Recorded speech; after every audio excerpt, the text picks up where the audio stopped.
আপনারা জানেন যে আমরা মিরপুর আর্মি ক্যাম্প অত্র এলাকা অর্থাৎ মিরপুর, পল্লবী এবং রূপনগর এই এলাকাটা দেখভাল করছি।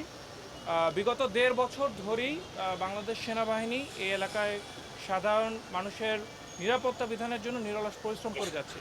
এর অংশ হিসেবে আমরা ইতিমধ্যে আপনারা জানেন যে বিভিন্ন অবৈধ অস্ত্র উদ্ধার কার্যক্রম রয়েছে চলমান। এছাড়াও চিহ্নিত চাঁদাবাজি, সন্ত্রাসী এদের আমরা নিয়মিত গ্রেফতার করছি। অগণিত অপারেশন আমরা পরিচালনা করছি এবং আমাদের পাশাপাশি আমাদের অন্যান্য আইন শৃঙ্খলা রক্ষাকারী বাহিনী, বাংলাদেশ পুলিশ, র্যাব, বিজিবি এরাও আমাদের সাথে সার্বক্ষণিক দায়িত্ব পালন করছে। আগামী 12 ফেব্রুয়ারি ত্রয়োদশ জাতীয় সংসদ নির্বাচন আপনারা জানেন।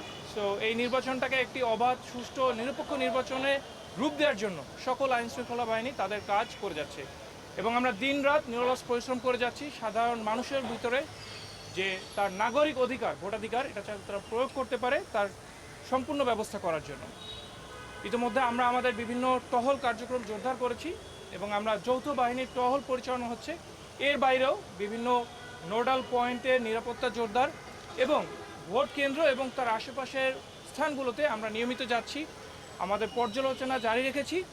এছাড়াও সাধারণ মানুষজনের সাথে আমরা তাদেরকে উদ্বুদ্ধ করছি যাতে কোনো প্রকার ভয় ভীতিহীনভাবে তারা তাদের নাগরিক যে অধিকার, ভোটাধিকারটা প্রয়োগ করতে পারেন, নির্বিঘ্নে তারা ভোট কেন্দ্রে আসতে পারেন এবং তাদের ভোট দিয়ে তাদের পছন্দের প্রার্থীকে তারা নির্বাচিত করতে পারেন। আমি আপনাদের সকলকে আশ্বস্ত করতে চাই, মিরপুর এরিয়া অর্থাৎ মিরপুর, পল্লবী, রূপনগর বা ঢাকা 16 এই আসনের জন্য বাংলাদেশ সেনাবাহিনী সার্বক্ষণিকভাবে নিয়োজিত থাকবে এবং আমাদের সাথে অন্যান্য বাহিনীগুলোও তাদের দায়িত্ব পালন করবে। নির্বিঘ্নে নিরাপদে আপনারা আপনাদের ভোটাধিকার প্রয়োগ করবেন এবং আমরা এর মাধ্যমেই আমাদের নির্বাচনটিকে একটি শান্তিপূর্ণ ও সুষ্ঠুভাবে শেষ করবো ইনশাআল্লাহ। এই প্রত্যাশা নিয়ে আমি শেষ করছি। ধন্যবাদ।